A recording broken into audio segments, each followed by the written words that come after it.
अनु, जल्दी से खाना लेकर आओ ना, वरना पेट के अंदर चूहे फाइनल मैच हार जाएंगे। बस बस हमार करेजवा, ई रहे आपके छोले भटूरे। खाना देखते ही आदित्य के मुंह में पानी आ गया। उसने अपनी बीवी रानी के हाथों को चूमा, फिर खाना खाने लगा। तभी अचानक उसके फोन पर किसी औरत का फोन आया। कहाँ हो मेरे जलेबी फाफड़ा, मैं बनारस स्टेशन पर खड़ी हूँ। ये सुनते ही आदित्य घबरा गया। उसने उससे स्टेशन पर रुकने को कहा। इतने में आदित्य के फोन पर एक के बाद एक 3 औरतों के फोन आने लगे।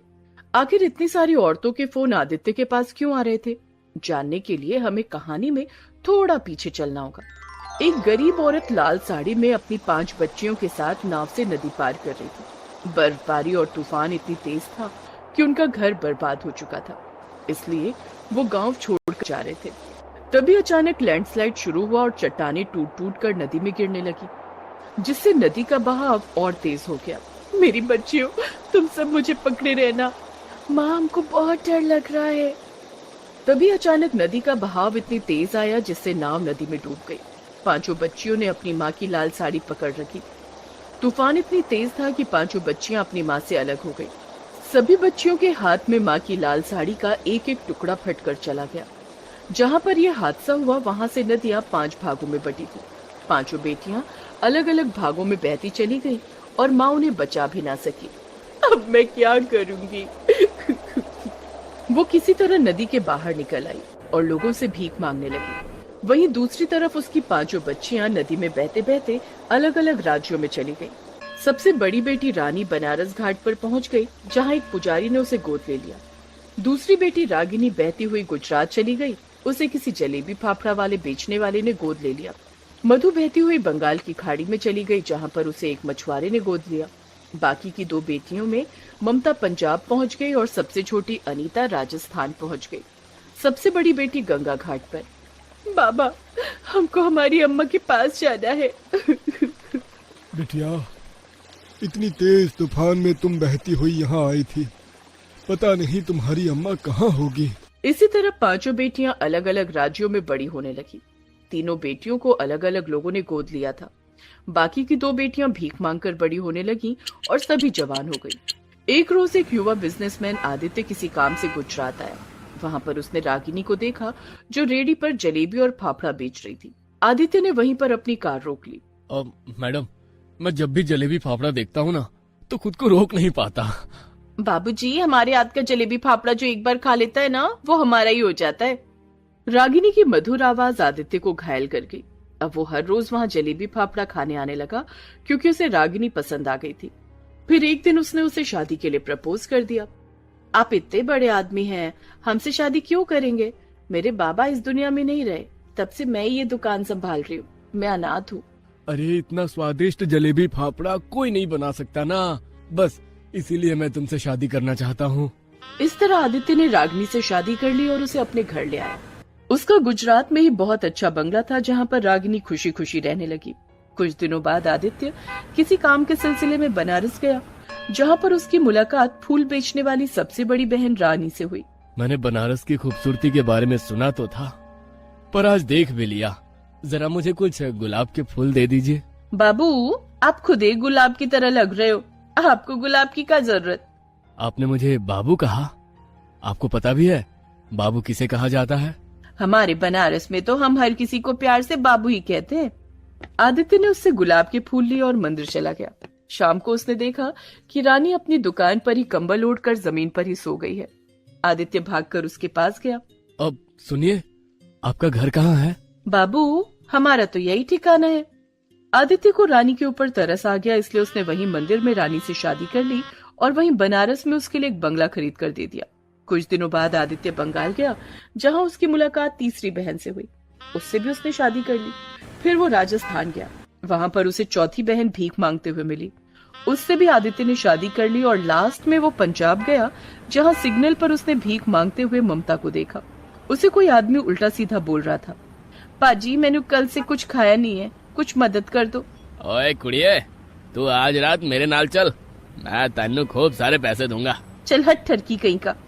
ममता थोड़ी तेज थी, इसलिए वो उस आदमी को छोड़कर आदित्य की कार के पास आई। उसकी नीली आंखें देखते ही आदित्य उस पर अपना दिल हार बैठा। देखिए, मैं अक्सर आपको यहाँ देखता हूँ, आप भीख मांगना छोड़ दो। ओए चिकने मुंडे, जिंदगी भर तू मैनू खिलाएगा की? हाँ, अगर तुम चाहो तो। अगले ही दिन आदित्य ने ममता से भी शादी कर ली और उसके लिए भी पंजाब में एक बंगला खरीद कर दे दिया। इस तरह आदित्य ने बचपन में बिछड़ी हुई 5 बहनों से शादी कर ली, पर उसे ये नहीं पता था सुहागरात की अगली सुबह आदित्य के पास रानी का फोन आया। हेलो। ये सब कहाँ है बाबू? आप 2 दिन रुकत हो, फिर 1 हफ्ते के लिए गायब हुई जात हो। अरे मैं कल आ रहा हूँ मेरी रानी। इतना कहकर आदित्य ने फोन रख दिया। इतने में ममता उसके लिए बड़े ही प्यार से चाय लेकर आ गई। ये रही मेरे सोना के लिए चाय।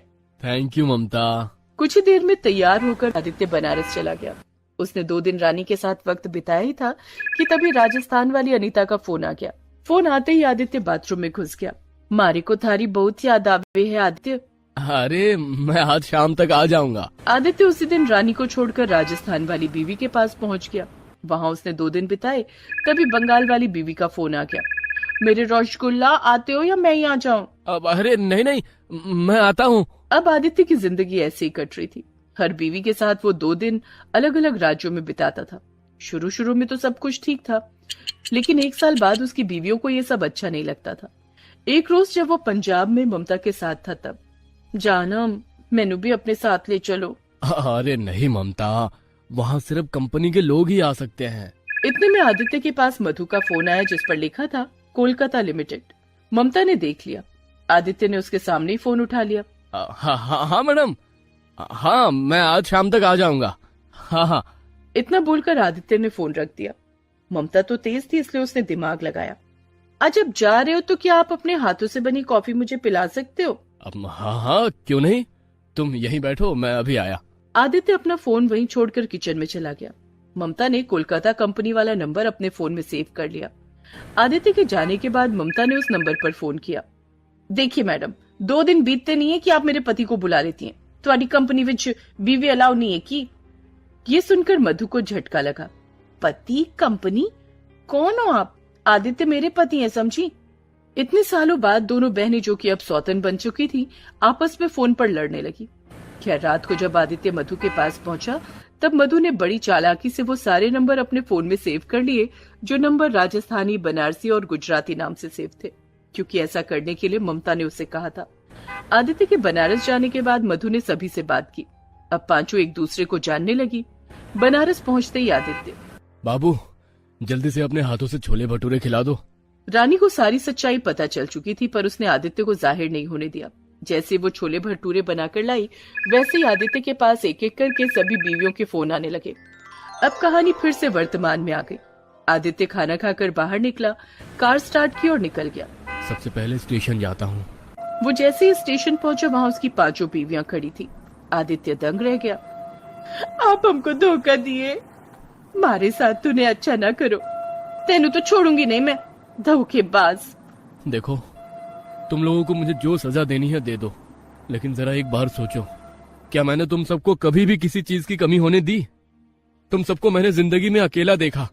रानी बेचारी नदी के किनारे अकेले सोती थी, तो ममता अकेले भीख मांगती थी, तुम सब अनाथ थी। मुझे जो सही लगा मैंने वही किया। अब अगर तुम सब मुझे छोड़ना चाहती हो तो मैं चला जाऊंगा, पर तुम सब कहीं नहीं जाओगी। ये बंगले, नौकर चाकर, गाड़ियां सब तुम सबके नाम पर है। अब 5 सोच में पड़ गई। तभी एक बूढ़ी पागल औरत उनके पास भीख मांगने आई। उसने एक फटी हुई लाल साड़ी पहन रखी थी। बेटा कल से कुछ नहीं खाया है। लाल फटी साड़ी देखकर 5 बहनें अपनी माँ को पहचान गईं। 5 लाल साड़ी का फटा हुआ हिस्सा निकालते हुए कहा, माँ। इतना बोलते ही सब शांत हो गई। माँ की आंखों से आंसू छलक पड़े। उसने अपनी बेटियों को गले लगाया और रोने लगी। इसका मतलब तुम सब हमारी सौतन नहीं, बल्कि हमारी बहनें हो। रानी ने सारी कहानी आदित्य को सुनाई। उसके बाद सभी बहनें आदित्य और अपनी माँ के साथ एक साथ खुशी खुशी रहने लगे। एक रात कौशल